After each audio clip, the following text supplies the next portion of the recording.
I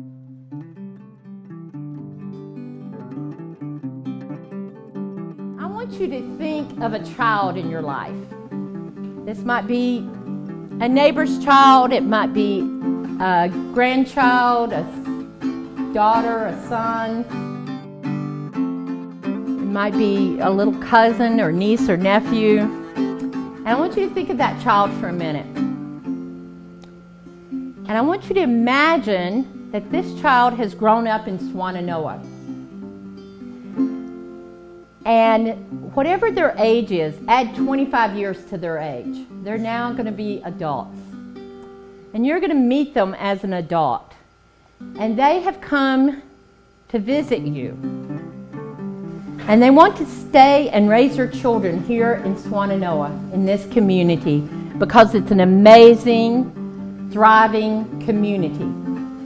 So as this young adult comes to thank you for all the work you've done to help make this a thriving community,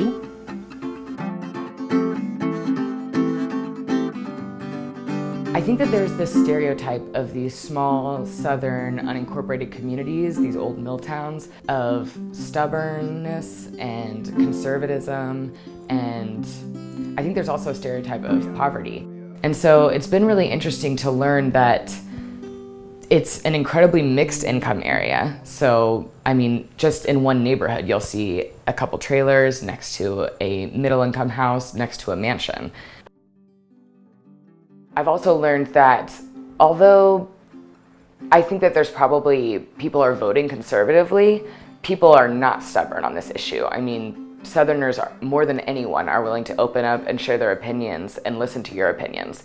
And so just through these conversations and talking about these specific issues to Swannanoa, like sidewalks and public transportation, we've started to learn as a community together about what resources are available to us and what we can do to make change in our community that everyone can agree with.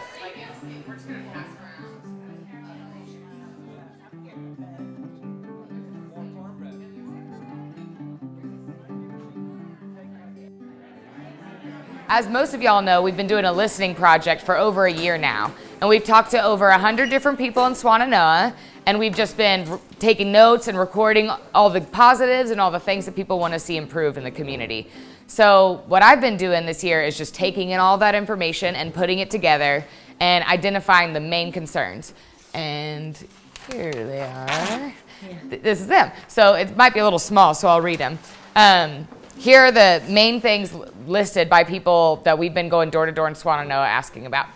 So rebuilding the downtown business area, improving the bus system, improving roads and sidewalks, reclaiming public schools, access to health care, alternatives to drugs, more parks and recreation, trash and recycling services, voter registration and education, and living wage jobs.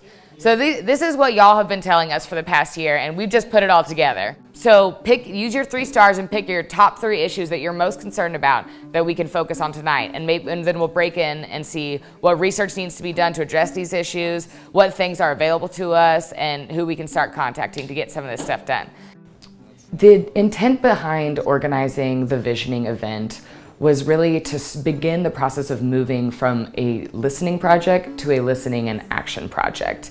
And so, like I said, we've been doing the listening project for over a year now, and we feel like we have a pretty good sense of, what's going on, what people want to see change in Swannanoa. And so we wanted to start involving people and bringing people a little closer to leadership positions.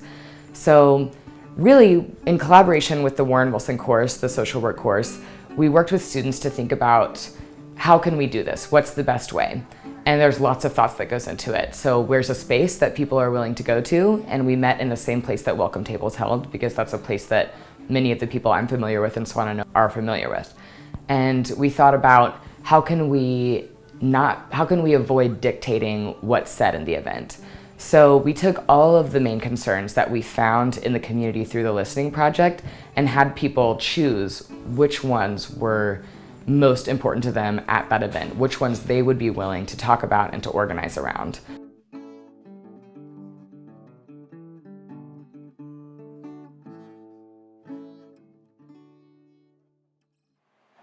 a good story about Pooh too, because I didn't get it till after I was homeless. So Pooh has been my companion ever since I've had a home. 10 years I've been going down here to the Methodist Church for the lunch, and I would bring my uncle.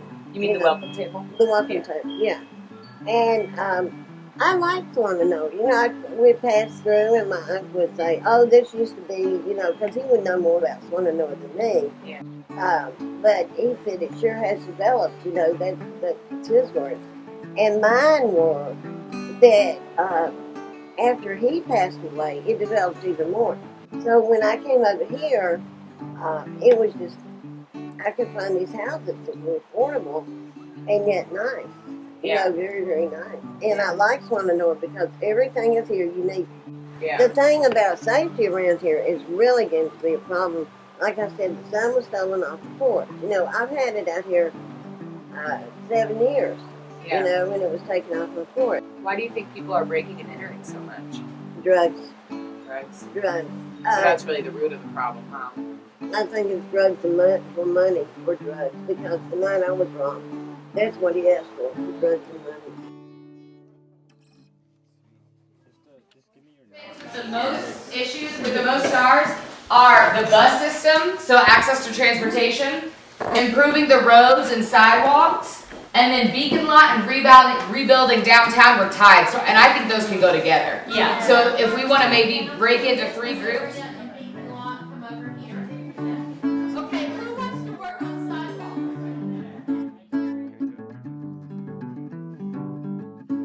Well, we moved here in 1950.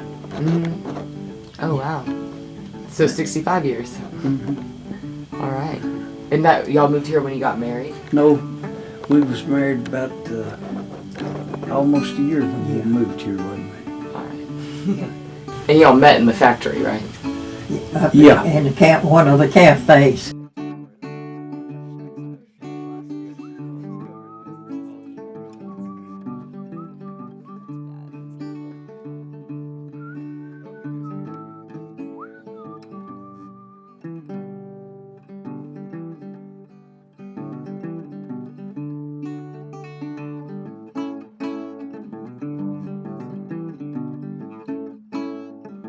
Well, I went to work there when I was 16, just a little over 16. Oh wow, you've got And then I worked till I was about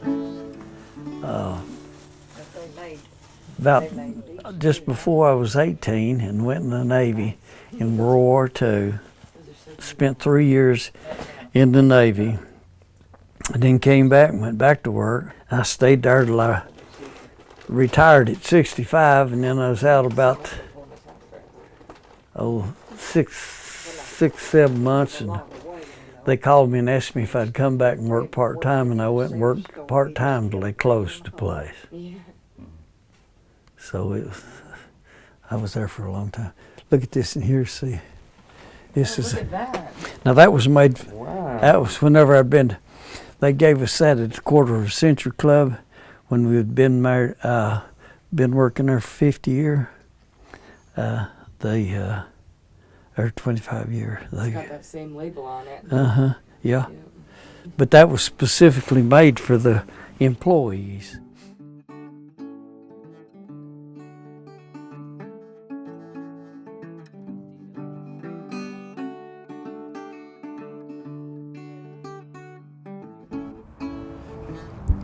I wonder who put up this sign here.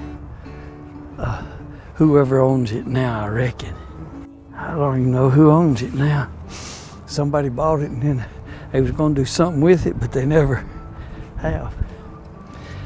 There's talking about building condos in there.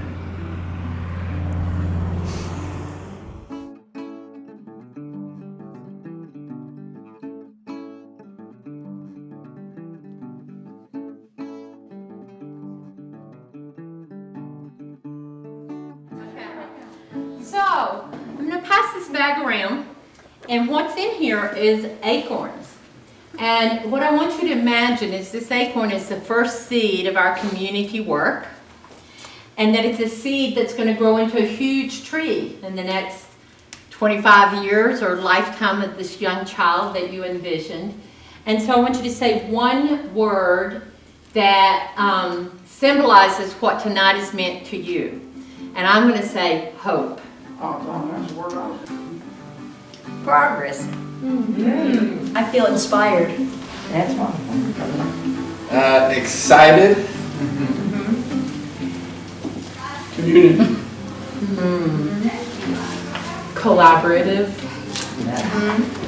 Possibilities. Opportunities. True community. I got 2 acorns, so momentum and growth. Rejuvenation. Connection. Soul. Hope.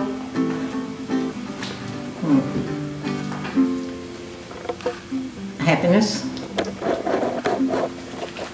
Potential. Beginning. Empowerment. Action. Relationships. Conversation. Power. Manifestation. So proud. Thank you all so much. And we will be back in touch soon. Okay, thank you. Thank you. Happy night.